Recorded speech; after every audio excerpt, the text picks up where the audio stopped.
La semana pasada hablé acerca de una de las historias de Sansón, ¿verdad? Y todo esto obedece a esta serie de mensajes que he titulado Hablando de Jesús en el Antiguo Testamento. Hablando de Jesús en el Antiguo Testamento. Y la semana pasada pues me enfoqué en el aspecto práctico, ¿no? ¿Verdad? De lo que sucedió en la historia de Sansón, donde vemos que a Sansón lo traicionaron sus paisanos, ¿verdad? Sus paisanos estaban cansados, ¿verdad? De lo que Sansón estaba haciendo. Se habían acostumbrado a ser esclavos, ¿verdad? Y por eso vieron en Sansón un peligro de que les perturbaran la paz de esclavo que tenían, ¿verdad? Cosas increíbles, ¿verdad? Pero también vemos que fue el mismo Sansón que le dijo al pueblo: llévenme, pero no me maten, llévenme y llévenme al pueblo, ¿verdad? Porque él sabía que el poder venía de lo alto, venía del cielo. Y a través de esa fuerza que venía, pues él destruyó a los filisteos, ¿no? Entendemos de que eso es exactamente lo que tenemos en la historia del Evangelio, a nuestro Señor y Salvador Jesucristo, ¿verdad? Que sus mismos paisanos lo traicionaron, ¿verdad? Donde vemos que ellos se habían acostumbrado a ser esclavos y que por último fue el mismo Jesús que entregó su vida en rescate de nosotros. Hasta ahí, si se acuerda, díganme amén, hermanos, ¿ok? Hoy voy a hablarles acerca del aspecto teológico, ¿ok? El aspecto teológico de la historia de Sansón. Y yo les pido que por favor me tengan paciencia hoy día, porque vamos a ver algunos versículos bíblicos, por lo cual les pido que si no está acostumbrado a escribir, escriba hoy, ¿ok? Los versículos bíblicos, lléveselo a la casa, estúdielo, ¿verdad? Para que usted lo corrobore y pueda aprender, y también deje que el Espíritu de Dios también les hable a través de las Escrituras, ¿ok, hermanos? ¿Están listos conmigo? ¿Ok? Les voy a dar el aspecto teológico y una enseñanza al final. El aspecto teológico y una enseñanza en la parte final. Ahora, todo lo que es la historia de Sansón nos enseña que la liberación al pueblo viene por el rechazo del libertador. ¿Ok? Repito, la liberación viene por el rechazo al libertador. Y también nos enseña que la salvación viene por un solo hombre. Amén, hermanos. Esa es toda la enseñanza. Si usted lee la historia de los libros de los jueces, usted va a ver y notar de que cuando un juez se levantaba, la nación entera se levantaba. ¿Ok? La nación entera se armaba y peleaba para poder ser libre. Eso pasaba cada vez que un juez se levantaba. Pero a medida que iban levantándose los jueces, iba aumentando también la maldad. Y vemos que ya para el tiempo de Gedeón, ¿ok? Si usted lo lee, Jueces capítulo 6, si no me equivoco en adelante, vemos que Gedeón tenía un ejército de miles y el Señor le dice: dile a tu ejército, todos aquellos que están muertos de miedo, que se vayan a la casa. ¿Ok? Y vemos que muchos se fueron a la casa hasta el punto donde el Señor le ordena a Gedeón que se quede con 300, ¿verdad? Entonces fíjese que con 300 vemos que Gedeón mató a un ejército enemigo que dice la Biblia que no se podía contar porque parecían langostas, ¿verdad? En medio de lo que es la cosecha. Imagínense eso, o sea, es algo impensable. Pero fíjense que ya cuando llega el tiempo de Sansón, la maldad había crecido de tal forma que ya Dios no salvaba a Israel por medio de una nación o por medio de un ejército, por medio de 300, sino que ahora vemos que la historia se relata en que la salvación al pueblo de Israel vino a través de una sola persona. Y esa persona vemos que fue ¿quién? Sansón. ¿Ok? A través de Sansón vemos que Dios liberó al pueblo. Hasta ahí, ¿me está siguiendo, hermano? Es muy importante. Yo le pido por favor que me tenga paciencia porque lo que vamos a ver es bastante profundo. ¿Ok? Pero vemos que la moraleja de la historia, pero no solamente de esta historia, sino de todas las historias en la Biblia, en el Antiguo Testamento, nos enseña que Dios puede salvar a Israel con un solo hombre. ¿Se acuerdan la semana pasada? Les adelanté la historia de David y Goliat. ¿Se acuerdan? Vemos que en la historia de David y Goliat no se puede pretender de que fue la historia de ellos dos, sino que esto ilustra la batalla de dos campeones. el campeón de los filisteos versus el campeón de Israel. Y vemos que el campeón de los filisteos era grande. Dicen por ahí que medía como 9 o 10 pies de alto. Y todos los días manifestaba esta alevosía en contra del pueblo de Israel. ¿Dónde está el campeón de Israel? ¿Por qué no sale a pelear conmigo? ¿Por qué me tienen miedo? Y dice que por 40 días... estuvo retando al pueblo de Israel. ¿Cómo es posible que nadie me salga, verdad, al duelo? Nadie, hasta que el pequeño David, 16 años, se le presenta. Ahora, quiero que entienda que David era un adolescente, era un niño, no tenía cuerpo, y lo único que él tenía era su Dios del lado de él. Pero cuando él se presenta para pelear, Goliat lo desprecia, y desiste de pelear hasta que David le dice: tú vienes contra mí con espada y jabalina, mas yo vengo en contra de ti en el nombre del Señor de los ejércitos, al cual tú has provocado. Hoy te mataré y voy a cortarte la cabeza, y las aves del cielo se van a nutrir de tu carne. Imagínense, eso es palabra profética. Amén, hermano. Tremendo. Imagínense cuando ustedes se levanten en contra de su landlord. No, vengo contra ti, ¿verdad? Sin dinero, pero te voy a cortar la cabeza. No haga caso, ¿ok? Pero vemos que cuando David vence, cuando él gana, vemos que él se convierte en el campeón de todo Israel. Cuando le corta la cabeza a Goliat, dice que el pueblo de Israel se abalanza en contra del ejército filisteo y se vuelven señores de ellos. ¿Me está siguiendo? Porque la historia apunta ¿a quién? A Jesús. Él fue nuestro campeón, donde en la cruz se enfrentó a nada más y a nada menos que al pecado y a la muerte, y los vence, para que tú y yo hoy nos podamos enseñorear de todo lo que se viene, hermano, y por eso podemos hoy tener esperanza, vida eterna, perdón de pecados y la salvación que se avecina en su nombre. ¿Sí me está entendiendo? Es la historia de un solo hombre por su pueblo. Y en eso precisamente es lo que pasó con nuestro campeón. Nuestro campeón es Jesús, al que toda la historia del Antiguo Testamento apunta. Él vino y peleó y se enfrentó por nosotros al campeón del otro lado, repito, a la muerte y al pecado. Imagínese usted, hermano, antes de Jesús, el que moría no se sabía qué pasaba, pero fue por la resurrección de Jesús que hoy entendemos que existe la vida eterna.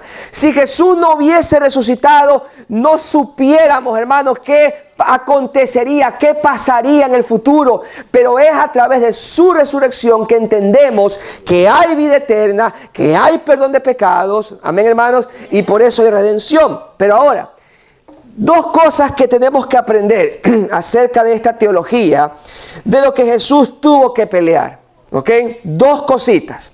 ¿Qué fue lo que Jesús peleó por nosotros? Número uno, anote, Jesús peleó, escuche bien, la vida que teníamos que vivir y murió la muerte que teníamos que morir. Amén. ¿Se entendió? Jesús peleó la vida que nosotros teníamos que vivir y Jesús murió la muerte que yo tenía que morir. Aquí yo les hago un reto, hermanos, para que usted entienda lo que es el pecado. Porque si usted acepta este reto, trate en esta semana, empezando mañana hasta el próximo domingo, trate de no pensar mal de nadie. Trate de no maldecir cuando le cortan el carro en pleno highway. Trate nada más. Trate de ver en un momento por ahí donde alguien le levanta la voz y usted, en vez de maldecir, bendiga. Amén, hermano. Trate. Solamente intente que cuando su esposa le hable mal, usted bendiga y no maldiga. Amén, hermanos. Hermanas, intente que cuando sus esposos le hablen mal, Usted bendiga y no maldiga. Intente. Claro, yo sé que con el solo pensamiento ya estamos derrotados, ¿sí o no, hermano? Ya, pastor, ya comenzó mal, ¿verdad? Y vemos, hermano, que nos damos cuenta que el pecado es real, que el pecado existe. Pero vemos también que Jesús vivió la vida que teníamos que vivir. Escuche bien, sin pecado, amando a Dios con todo su corazón, con toda su mente, con todas sus fuerzas. Y también amó al prójimo como a sí mismo.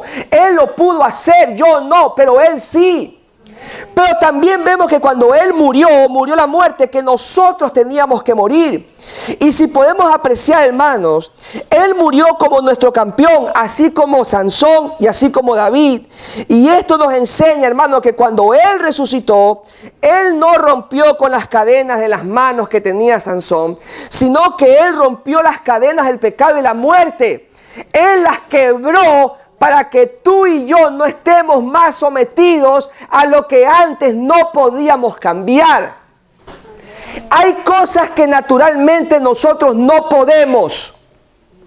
Hay cosas, hermanos, que cuando se venga el resto de tu vida, te vas a dar cuenta que naturalmente es imposible. Ay, pastor, lo que pasa es que tengo un mal carácter y yo no sé cómo puedo cambiar. Es que tú no puedes cambiar. Pero cuando tú entiendes que fue Jesús el que vivió tu vida y no tú, y Él murió la muerte que tenías que tú morir, entonces te das cuenta que el poder que tú necesitas para cambiar viene por Él y no por mí. Yo no tengo esa forma de proponer cambiar a menos que Cristo me haga nacer de nuevo a través de su Espíritu. No hay manera, iglesia, de que usted trate de ser bueno. Porque si Jesús vivió mi vida y murió mi muerte, entonces eso a mí me enseña de que hay esperanza. De que en verdad el cambio no viene de mí, pero viene de Él. Mire, 2 Corintios capítulo 5, versículo 21. Comenzamos con los problemas, ¿ok? 2 Corintios capítulo 5 versículo 21. Mire lo que dice. Pongan mucho cuidado. Al que no cometió pecado alguno, por nosotros Dios, ¿qué? Lo trató como pecador para que en Él recibiéramos, ¿qué cosa? La justicia de Dios. ¿Usted entendió lo que acaba de leer? Por favor, ponga atención. Dice, al que no cometió pecado alguno. ¿Quién es ese? Jesús. Jesús. Dice, por nosotros. ¿Quiénes somos nosotros? Nosotros. Por nosotros, ¿qué hizo Dios? Lo trató como pecador. ¿Para qué? Para que en Él recibiéramos la justicia de Dios. Mire, se lo presento en 2 Corintios 5:21 mismo, pero en la versión TLA. Mire lo que dice. Cristo nunca pecó, pero Dios lo trató como si hubiera pecado para declararnos inocentes por medio de Cristo. Amén. ¿Qué es lo que nos enseña eso, hermanos? En ambas versiones está el detalle de que Dios lo trató como ¿qué? Como pecador. Fíjese que esta palabra lo trató es Jesús recibió el castigo como si Él hubiese cometido mi pecado. ¿Entiende? Él vivió una vida que yo tenía que vivir y que no puedo vivir porque Él es santo, yo no. Pero Él la vivió por mí. Él no tenía pecado. Él venció el pecado. Pero estando en la cruz, Dios, en vez de tratarlo como alguien sin pecado, lo trató como un pecador. Él recibió el castigo que tú y yo merecíamos. Como si yo lo hubiese hecho, como si Él lo hubiese hecho, Él recibe el castigo. Lo que era para mí, lo que era para usted. Por eso vemos, hermanos, que Él es Él fue tratado como pecador, pero lo trató, repito, como si Él hubiera hecho lo que yo hice. Y eso significa, hermano, que cuando yo acepté a Cristo, yo no es que inmediatamente soy santito. Yo soy la joyita del Señor. Soy un hijo.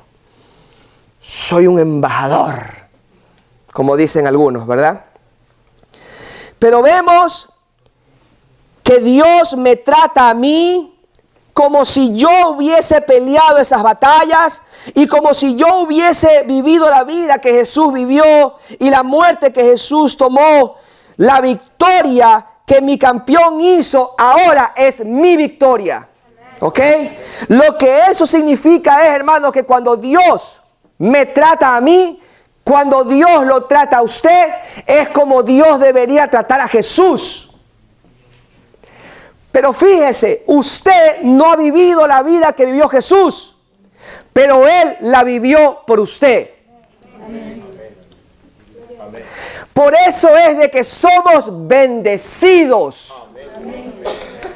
Pero no somos bendecidos porque nosotros provoquemos santidad o porque nosotros lo merezcamos. Somos bendecidos primero porque Él murió por nosotros. Segundo, porque cuando Dios me ve a mí y nos ve a nosotros, Él ya no nos ve a nosotros, sino que ve a ¿quién? A Jesús. ¿Entiende? Es profundo. Eso es la teología de lo que es la salvación. Lo que se conoce como la soteriología. ¿Ok? No. Aprenda la palabra nada más. Soteriología. ¿Ya? En la cual usted entiende que somos salvos por la fe. La gracia del Señor se manifiesta en mi vida, no porque yo sea bueno, no porque yo la merezca, sino que Él vivió la vida que yo tenía que vivir y Él murió la muerte que yo tenía que morir. ¿Cuántos le dan gloria a Dios por eso, hermano? Ese es el Evangelio. Eso es el Evangelio. Pero lo segundo que podemos ver, hermano, es que Jesús venció a un enemigo específico para que nosotros también podamos vencer a un enemigo específico. Si vemos, hermano, en la historia lo que pasaba con los héroes y los salvadores en el Antiguo Testamento, es lo que ellos realizaban matanzas y dejaban los cuerpos, hermanos, tendidos en el campo. Era algo terrible. Los cuerpos quedaban ahí totalmente impávidos, sangre por todos lados. Mire si no la historia de Sansón, que dice que con la quijada de un burro mató a 1000. Mire en el caso de Gedeón, que con un ejército de 300 pudo matar, dice, a un ejército que no se podía contar porque parecían langostas. Imagínense qué clase de muertes habían antes. Y tal vez aquí muchos pueden manifestar el problema o la incomodidad. Pastor, lo que pasa es que mi Dios es un Dios de amor. Y eso no me entra en mi cabecita santa. Yo creo que el Señor vino y les dio un besito a cada uno y los dejó ahí desmayados. Pero eso de matar, de sangre, eso no corresponde a mi Dios de amor. Hermano, vaya de una vez acostumbrándose cómo eran las cosas antes. Que es de la misma manera que es en el día de hoy. Sanguinariamente, cómo se mata en el día de hoy, hermano. Y bien que oró Laris por lo que sucedió. Imagínense, un muchacho que no estaba bien de la cabeza. Mire todo lo que ocasiona en una escuela. Dese cuenta que antes era peor. Y eso lo único que demuestra es lo que existía antes. Era la guerra y la pelea del más fuerte. Siempre el más fuerte era el que ganaba. Pero observemos esto, mis queridos hermanos. Miren este salmo mesiánico, el Salmo 110. Vamos a leer 4 versículos, ¿ok? Salmo 110, dice: así dijo el Señor a mi Señor: siéntate a mi derecha hasta que ponga tus enemigos por estrados de tus pies. Que el Señor extienda desde Sión el poder de tu cetro. Domina tú en medio de tus enemigos. Esto es un salmo mesiánico. Está hablando de Jesús. ¿Ok? Y lo que le está diciendo aquí es, siéntate hasta que ponga a tus enemigos como. ¿Sabe lo que eso significa? Como escaleritas. Ahí van a reposar tus pies. Ahí, con los cuerpos tendidos. Ponga cuidado. Versículo 5. El Señor está a tu mano derecha. Aplastará a los reyes en el día de su ira. Juzgará a las naciones y amontonará cadáveres. Aplastará cabezas en toda la tierra. Salmo mesiánico. ¿Ok? Pero pastor, a ver, ¿dónde está pues el salmo mesiánico cumplido? Por eso es que Pablo en el libro de los Efesios toma este mismo Salmo 110 y lo da por sentado en su cumplimiento en Cristo Jesús. Él dice, está hablando de Jesús. Y se lo voy a explicar cómo. Efesios capítulo 1, versículo 20 al 23. Miren lo que dice Pablo. Que Dios ejerció en Cristo cuando resucitó de entre los muertos y lo sentó ¿a dónde? A su derecha. En las regiones celestiales. ¿Se acuerda? ¿Se acuerda el Salmo 110? Le dice, dijo el Señor a mi Señor, siéntate hasta que ponga a tus enemigos por estrado de tus pies. ¿Se acuerda? Pablo, ¿qué dice?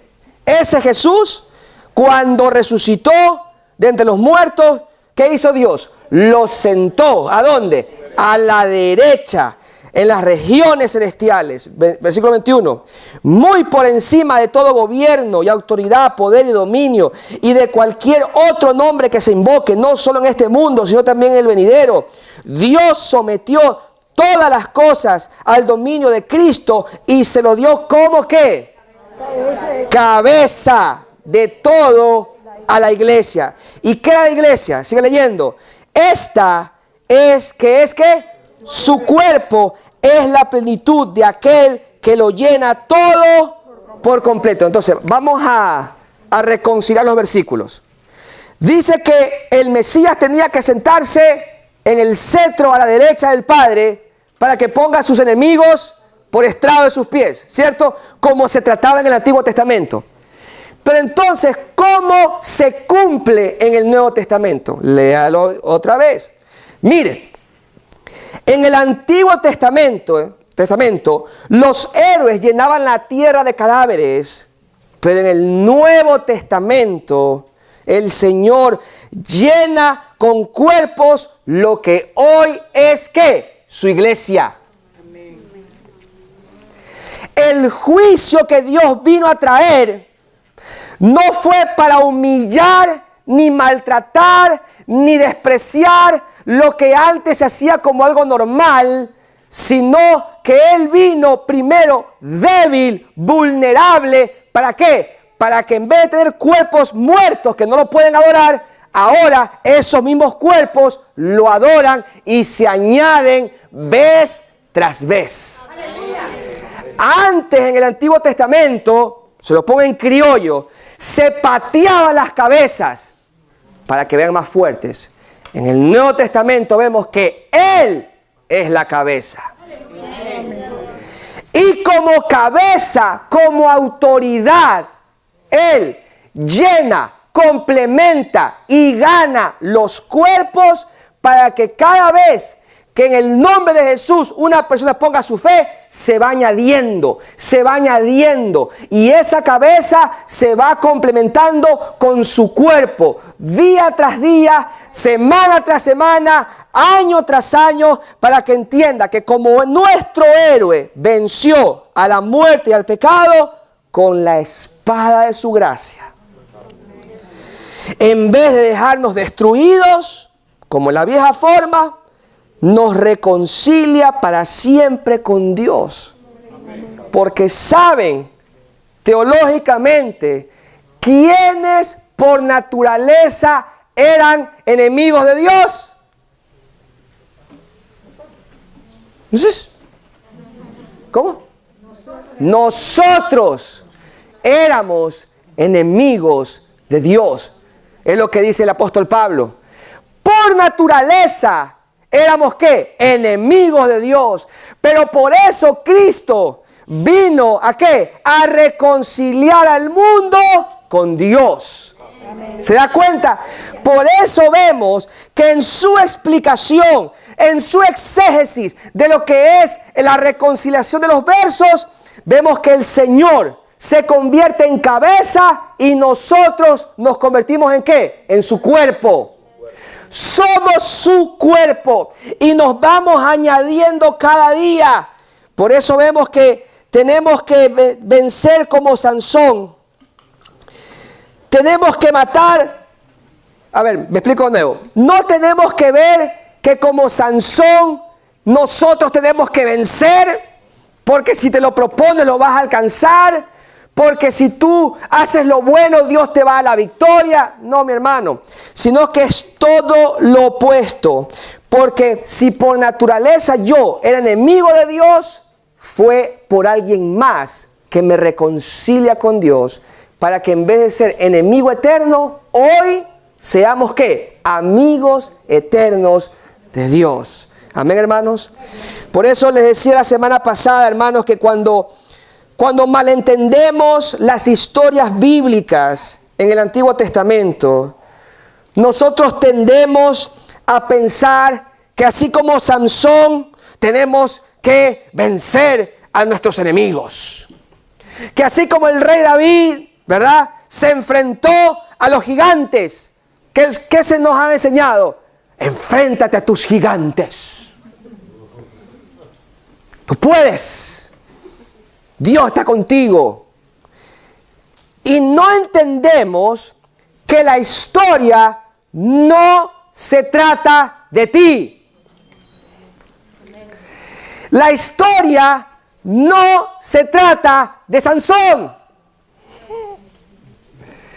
sino que la historia apunta ¿a quién? A Cristo. De Él se trata. Por eso es que me asombra a mí el ver, hermanos, cómo existen aún dentro de las iglesias oraciones arrogantes. Yo soy su hijo. Tengo derechos, aleluya. Por eso yo pongo una demanda. Y Dios, te ordeno que me sanes. Usted, hermano, vamos. ¿En qué planeta vivimos que usted no ha escuchado lo que le estoy diciendo? Oraciones arrogantes. Imagínense, aquí hay muchos padres. Imagínense que su hijo venga. Padre, te demando que me des plata.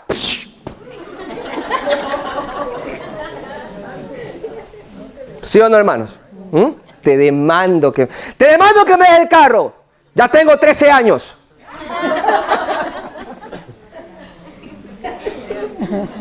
¿Ah?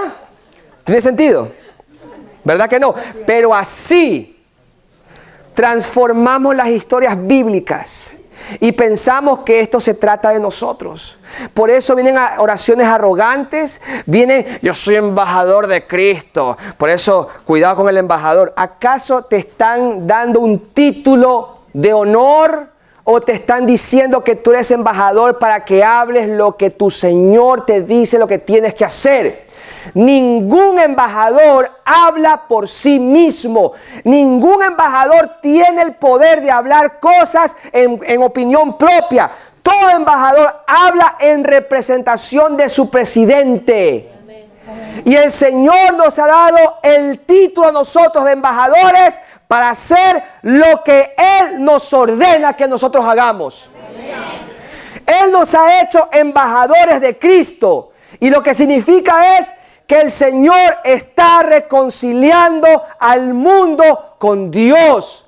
Él no te está dando una alfombra roja. Él no te está poniendo en posiciones de honor. No te está diciendo que tú eres el gran jefe, el gran cacique, el gran líder.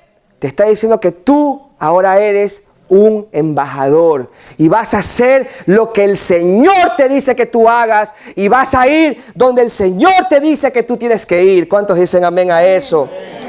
Por eso a mí me asombra ver estos cristianos hoy cómo hablan y cómo se refieren a Dios, ordenándoles a Dios. No, hermanos, que Dios nos libre de caer en semejante atrocidad, de darle órdenes al Señor, que Él haga lo que nosotros queremos que haga. Hasta donde yo sé, Dios es soberano, Él es rey, y yo me someto a su voluntad. Por eso cuando oramos, oramos en el nombre de Jesucristo. No para que se haga lo que yo quiero, sino que en el nombre de Jesucristo le pedimos al Señor que se haga su voluntad. Y cuando Dios dice que sí, es sí. Y cuando Dios dice que no, es no. Y no también es una respuesta. Amén, hermanos.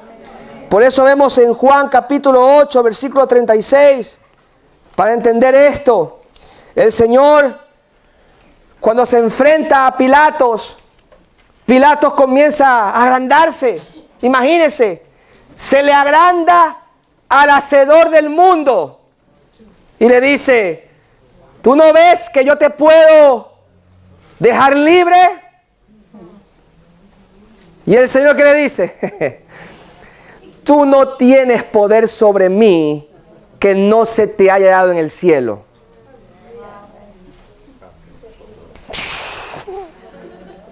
Wow. Excuse me. Pero versículo 36 dice, mi reino no es de este mundo. Contestó Jesús, si lo fuera, mis propios guardias pelearían para impedir que los judíos me arrestaran. Pero mi reino no es de este mundo. Iglesia, yo quiero advertirte que nuestro reino no es de este mundo. Por eso no tengas miedo lo que puedan hacerle a tu cuerpo, sino ten miedo al que puede echar tu alma al infierno. De ese ten miedo. Pero ¿por qué les digo esto, hermanos? Porque la pelea que Jesús vino a pelear y a vencer fue la pelea que Él, estando en la cruz, pudiendo maldecir, porque aquí me pongo yo en mi humanidad. Todos hemos estado en un momento de vulnerabilidad. Todos hemos estado en un tiempo de dolor. Alguien nos ha fallado. Amén, hermanos. Amén. ¿Alguien te ha fallado? Amén. El resto, tranquilo que eso llega. No se preocupe, eso viene. Todos hemos estado ahí. Y todos los seres humanos como yo sabemos que nos cuesta bendecir cuando lo que en realidad queremos, maldecir.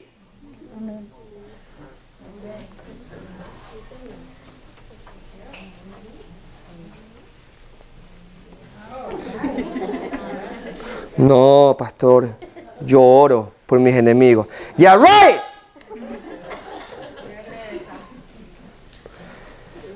Todos hemos estado ahí. Pero lo único que eso demuestra es que seguimos siendo polvo, barro, de carne y hueso. Y lo único que nos revela, hermano, es nuestra necesidad de Dios. Yo tengo 22 años de convertido y ¿sabe lo que he descubierto? El agua tibia. Tengo universidad, tengo preparación, tengo el título y ¿sabe lo que he descubierto? Que yo necesito a Dios de la misma manera que el día que me convertí. Ah, pero sé más Biblia. ¿Seguro? Porque sé más Biblia. Y saber más Biblia, lo único que ha desnudado es mi necesidad de Dios, porque soy débil. Soy débil, vulnerable, estoy expuesto a caer como todos ustedes. Ay, pero usted es pastor. Sí, pero también soy ser humano. Y no porque yo sea pastor, el diablo me va a mí a respetar. Al contrario. Por eso es que la Biblia dice, heriré al pastor y las ovejas se dispersan. Claro que sí, el diablo sabe lo que hace. Pero hermanos, yo quiero que ustedes aprendan y entiendan que lo que Jesús, pudiendo hacerlo en la cruz, maldecir, ¿sabe lo que hizo Jesús? Perdonó. Cuando se le burlaban allá abajo y le decían, sanó a muchos, salvó a otros, que se salve él mismo y creeremos que tú eres el Mesías. Yo, que me digan eso en la cruz. Ups. Pero vemos que Jesús venció la muerte y venció el pecado. ¿Qué hizo? Padre, perdónalos porque no saben lo que hacen. Él vivió mi vida. Él vivió lo que yo tenía que hacer y que no estoy en capacidad de hacerlo. Estaba en la cruz con dos ladrones, dicen por ahí, ¿no? El ladrón bueno y el ladrón malo. Ok, whatever. Y el ladrón malo que le dice, si tú eres el Señor, bájate de ahí y bájanos a nosotros. Y el ladrón que estaba al otro lado, cállate, tú y yo merecemos estar aquí, pero este hombre no ha hecho nada. Y enseguida pues le salió el ecuatoriano, ya Señor, acuérdate de mí.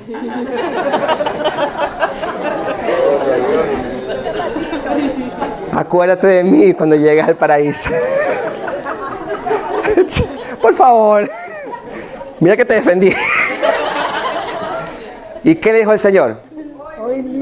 De cierto te digo, hoy mismo estarás conmigo en el paraíso. ¡Wow, hermano! Entiéndalo. Jesús crucificado, sin piel, sin barba, desfigurado, desnudo en la cruz, pudiendo maldecir, se puso a perdonar y se puso a salvar. ¿Por qué? Porque Él vivió la vida que yo tenía que vivir y murió la muerte que yo tenía que morir. Por eso, hermano, esa es la nueva forma de pelear. No con violencia ni con altivez, sino a través de lo que el Señor mismo nos enseña. Termino con esto, hermanos. ¿Sabe? La historia, como ninguna otra, no nos enseña a que nosotros imitemos a Jesús. Además, déjeme, le digo algo y discúlpeme que sea un poco crudo en esto, pero si usted está tratando de imitar a Jesús, usted no va a poder.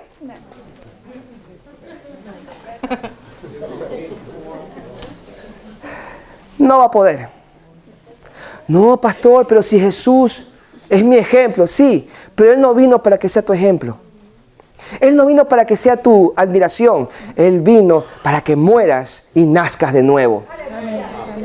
No hay manera de que tú seas algo mejor fuera de Jesús.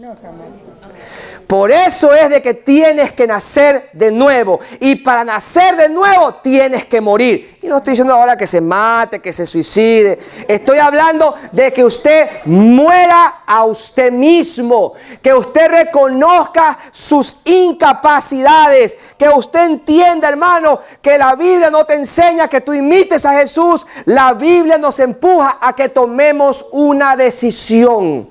Y esa decisión, hermano, va a lograr que nuestra vida sea transformada para siempre. Amén.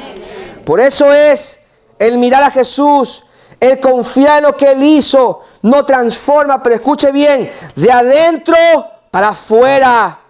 Él nos va a hacer guerreros igual que Él, pero no guerreros para estar peleando contra el diablo. No, pastor, porque el diablo me hizo caer. Yo estaba en la computadora y el diablo se metió ahí, por eso pequé. Yo estaba en el tren y el diablo me cerró la puerta. Y toda la culpa es del diablo porque así es el ser humano. El ser humano, hermano, desde que existe, ¿qué hizo Adán? ¿Qué hiciste? La mujer que me diste. ¿Y qué es la mujer? Mujer, ¿qué hiciste? La serpiente que creaste. ¿Y la serpiente?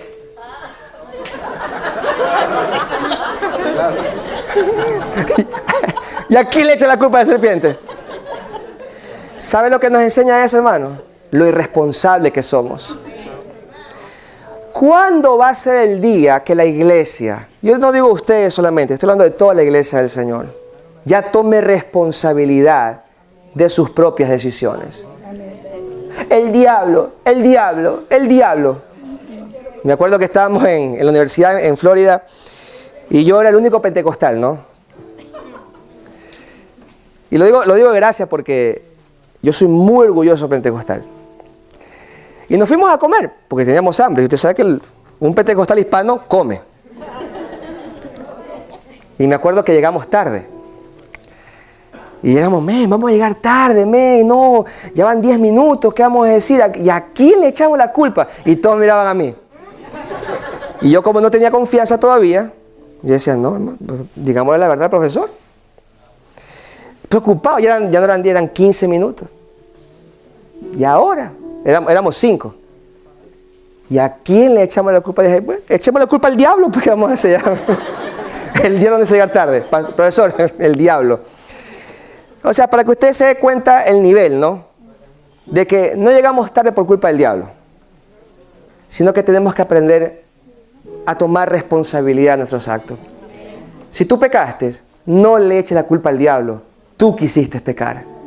Tú fuiste vulnerable. No le des más poder al diablo de lo que él tiene ya, hermano. Porque el peor enemigo del ser humano es el ser humano mismo. Y tú necesitas tomar responsabilidad. Hermano, orar no te va a hacer llegar más temprano a tu trabajo.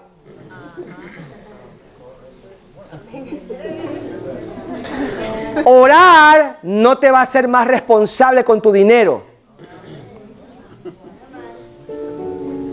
No, porque hay que meterle ayuno. ¿Para qué le va a meter ayuno si eres un irresponsable? ¿Me está entendiendo, hermano? No es que la iglesia está en pecado, sí, y comenzando contigo. Y por eso es, hermano, que tú y yo no podemos mirar a Sansón o a David si tú no apuntas bien a quién en verdad estaba hablando la historia que era de Jesús. Tres cosas que cuando Jesús viene a tu vida es lo que pasa. Cuando Jesús viene a tu vida, seremos humildes de verdad. ¿Amén, hermanos? ¿Sabes lo que es humilde?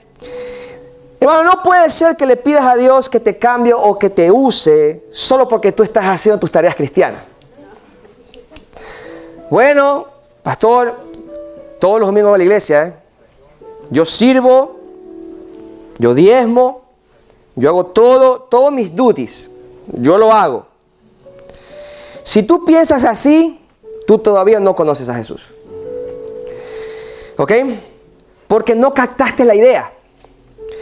Y la idea de la historia de Sansón, donde deberías haber aprendido y entendido que Dios utiliza a gente imperfecta. Dios utiliza a gente con fallas. Si tú entiendes eso, entonces cada vez que tú entiendas que Dios te ama, no es por lo que tú haces, sino por lo que Él hizo. Amén. Por eso no hay nada que yo pueda hacer para que Él me ame más. Y yo veo cristianos que se esfuerzan. No, es que este año es el año de la oración. Pero lo hacen para que se sientan amados o aceptados por Dios. Y eso es un error. Porque tú no puedes hacer nada para que Dios te ame más de lo que Él ya te ama. Él no te ama más porque estás en la iglesia. Discúlpeme si ahí le pincho el globo a algunos que se creen el tesorito de Dios. Sorry. Pero no es así. Dios te ama porque te ama. Y el mismo amor que te tiene a ti, le tiene al que está afuera perdido.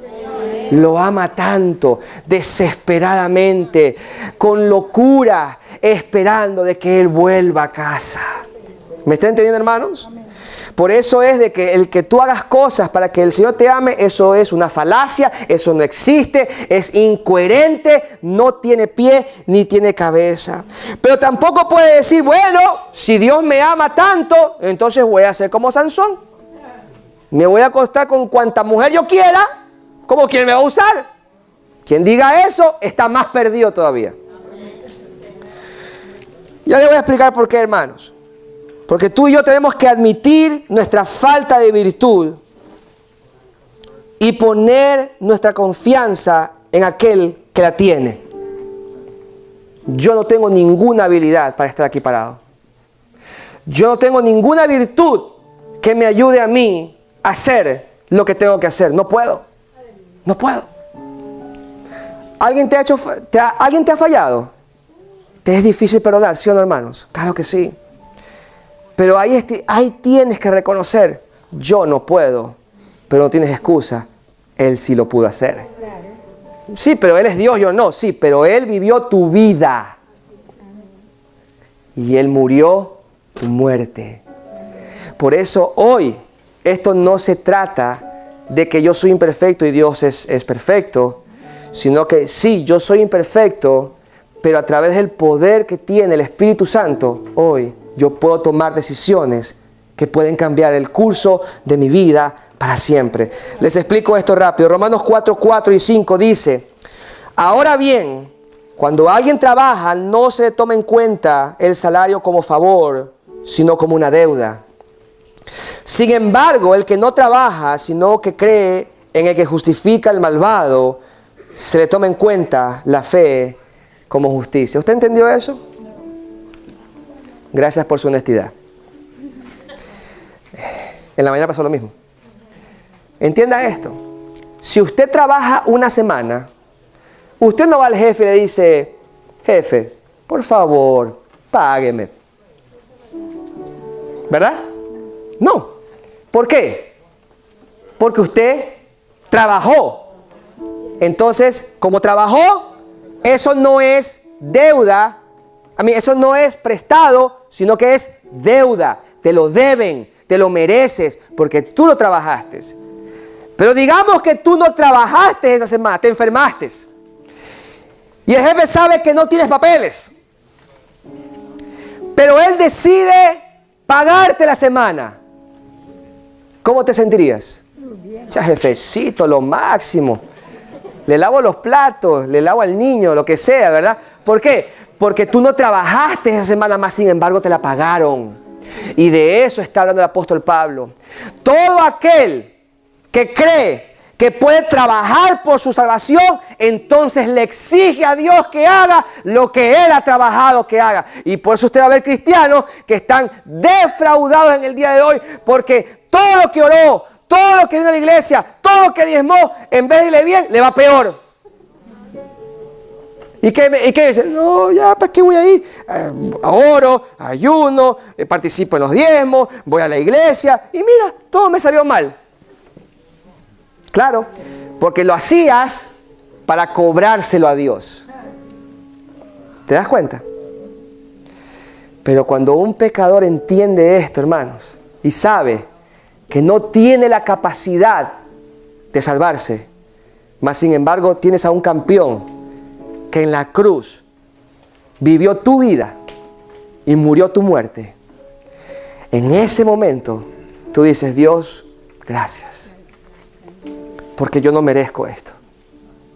Romanos 4, 23, 25 dice, y en esto de que se le tomó en cuenta, no se escribió solo para Abraham, sino también para nosotros. Dios tomará en cuenta nuestra fe como justicia, pues creemos en aquel que levantó entre los muertos a Jesús, nuestro Señor. Él fue entregado a la muerte por nuestros pecados y resucitó para nuestra justificación. ¿Sabe qué, hermano? Tengo que hablar de mí, no de ustedes. Pero gente venía y me dice, pastor, por usted conozco al Señor, me han dicho. porque un día me hablaste de la palabra, un día estuviste en ese hospital, un día estuviste en ese lugar, y reconozco que tú fuiste el instrumento de Dios, Dios te utilizó, y todas las palabras bonitas que alguien puede tener para una persona, porque le puede pasar a usted. Recuerde esto, pero recuerde en su interior, no afuera, en su interior. Tú tienes que decir, sí, es verdad, el Espíritu te ayudó, pero solamente fue a través de la quijada de un burro.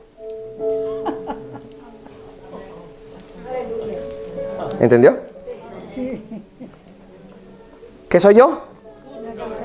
No un burro. Pilas.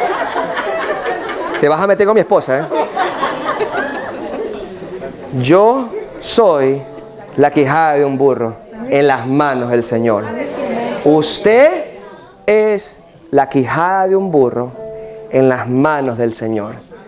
La iglesia es el instrumento por la cual Dios utiliza para manifestar su gloria en esta tierra. En Jackson Heights, en Queens, en Nueva York, donde usted trabaja, donde usted se manifiesta, ahí está Dios, porque usted está con Dios. Y por eso es, hermanos, que en las manos del Señor, cualquier cosa que alguien pueda decir de usted, recuérdese esto, sí. Pero solamente recuérdate que tú eres, ¿qué? La quijada de un burro en las manos del Señor. Eso es todo lo que tú eres. No te creas más, ni tampoco te creas menos, porque también hay los otros, ¿no? Oh, yo soy una cucaracha, yo no sirvo para nada, Dios no me va a usar. Dicen por ahí, enough. Pare. ¿Qué es usted? En las manos del Señor. Eso es lo que usted y yo somos. Por eso, hermano, mi corazón está bien, está a 10 puntos. Todavía está bien y espero que esté bien hasta el día que me muera. Y me muera como el apóstol Juan, natural, tranquilo, de viejito, todo bien. ¿Sabe por qué? Porque esto no es personal, esto no es en contra de mí, esto no es conmigo. Dios me ha llamado a ser su instrumento, y cuando yo entienda eso, hermano, créame que tu salud, que tu vida va a estar en el lugar correcto, porque esto no se trata de ti, no se trata de tu propósito, se trata del propósito de aquel que te llamó a su gloria eterna. De eso estamos hablando, hermanos. Descansarás en la verdad. Y saben, muchas personas me han preguntado, pastor, ¿qué significa eso de descansar en la verdad? Yo quiero descansar en la verdad. Y sabe, lo que esto significa es que si todavía yo pienso que ayudar a los pobres, servir a la iglesia y hacer cosas buenas hará que Dios me acepte, tú nunca vivirás en paz. Nunca. Nunca descansarás en saber de que Dios está en control de tu vida. Nunca lo sabrás.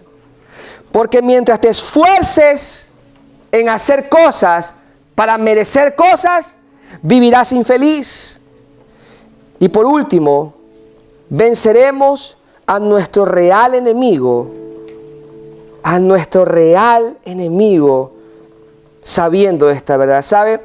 En Romanos 12, versículo 21, dice: no te dejes vencer por el mal, al contrario, vence el mal con el bien.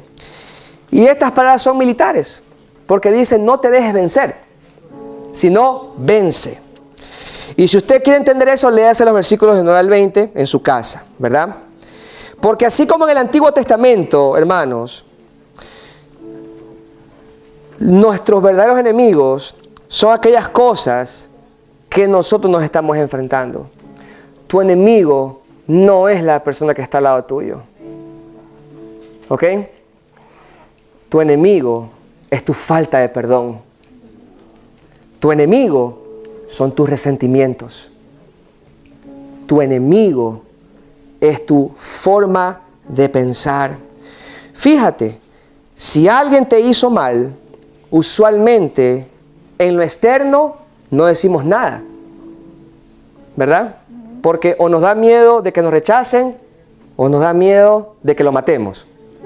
¿Sí o no? ¿Verdad? Por eso ni lo miro, ¿verdad? pero en lo interno tú lo odias. Y si tú lo odias, el mal habrá vencido sobre el bien. Lo que pasa es que nadie lo ve, porque tú estás calladito, no dices nada, estás lleno de envidia, estás lleno de resentimiento, estás lleno de odio, estás lleno de toda clase de cosas dentro. Pero como no lo dices, y el que te ve, te dice, el hermano se lo ve santo, puro. El hermano se va al cielo. Mira la cara que tiene. ¿No lo has visto cuando ora? ¿Verdad? Es una cara espiritual. Pero nadie sabe que por dentro está podrido, lleno de odio, lleno de rencor, se pelea con todo el mundo. Nadie lo quiere. Aleluya. Es que Dios es bueno. Bueno. Y por eso, hermanos, podemos ver que cuando tú miras a Jesús y entiendes lo que Él hizo por ti en la cruz y reconoces que no lo puedes hacer, entonces, hermano, ahí comienza el cambio. Porque Él vivió tu vida. Y Él murió tu muerte. ¿Cuál es el problema entonces de no poder superar los obstáculos del pasado, hermano? ¿Sabe cuál es el problema? Tu orgullo. Eso es todo. Es tu orgullo. ¿Sabe? Cuando hablamos del orgullo, ¿de qué estamos hablando? Estamos hablando del pelo de Sansón. ¿Sabes lo que pasa con los nazareos? Los nazareos eran una clase de gente que no podía hacer tres cosas. No podían tocar cuerpos de gente muerta, no podían tomar vino, ni ninguna clase de alcohol, y no se podía cortar el pelo. Y Sansón, ninguna de esas obedeció. ¿Ya? ¿Me está siguiendo? Y por eso vemos que aun cuando él le confiesa a Dalila cuál era el secreto, supuestamente, de su fuerza, ni él mismo lo creía. ¿Y usted cómo sabe, pastor? Bueno, léalo. Jueces 16:20, ¿qué dice? Luego ella gritó y le dijo, Sansón, los filisteos se lanzan sobre ti. Y Sansón se despertó de su sueño y pensó, ¿ahora qué? Me escaparé como las otras veces y me los quitaré de encima. ¿Pero qué?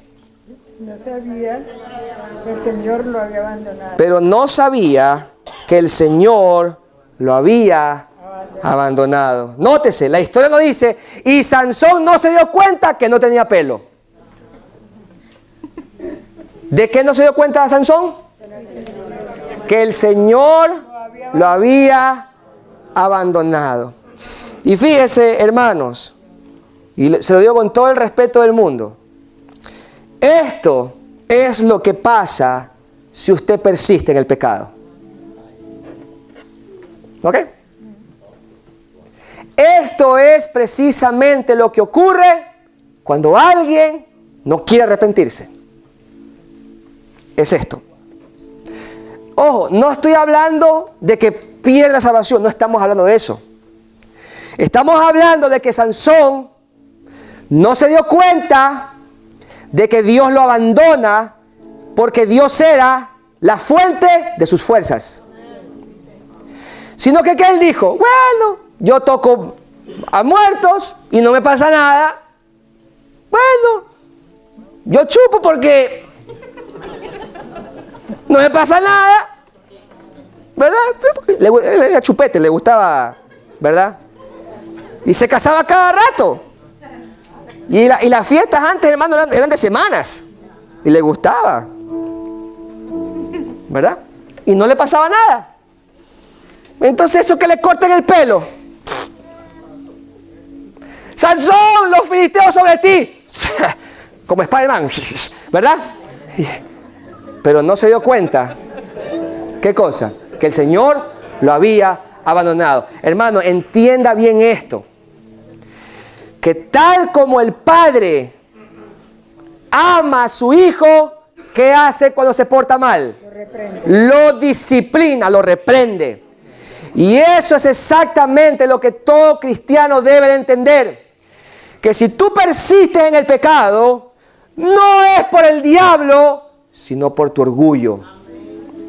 ¿Ok? Es porque tú has decidido persistir en hacer lo que Dios no le agrada. Tú has decidido, hermano, en hacer lo que tú has querido. Ay, porque me han hecho daño y por eso yo hago esto. Y no eres cristiano. Sí, pero yo no soy santo. El Señor es santo, pero yo no soy santo. Sí, tú no eres santo, pero el Señor ¿qué? Vivió tu vida y murió tu muerte. No tienes excusa.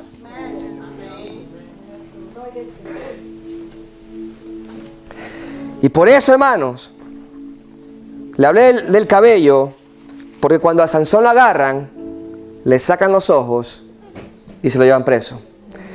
Pero la buena noticia es que aun cuando Sansón estaba preso y ahí a punto de ser destruido, dice que su pelo comenzó a crecer. Y con su pelo creció, ¿qué cosa? El arrepentimiento. ¿Y qué le dijo al Señor? Una sola cosa te pido, Señor.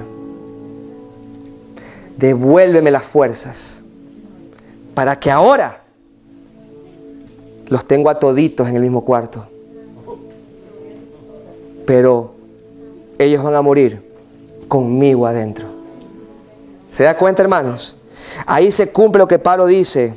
Si eres débil, eres fuerte. Si tú entendiste esto, hermano, hoy es mi oración de que tú puedas reconocer cuáles son tus debilidades y cuáles son tus carencias, y que tú entiendas que tú no vas a poder hacerlo solo, a menos que el Espíritu de Dios venga sobre ti y te dé el poder para que tú perdones, para que pidas perdón, para que renuncies al orgullo, para que renuncies a la envidia, para que renuncies a las cosas de este mundo, para que renuncies al desorden, y que entiendas que así como Dios ama a sus hijos, Él nos tiene que disciplinar. ¿Cuántos dicen amén a eso, hermanos? Póngase de pie, por favor, y vamos a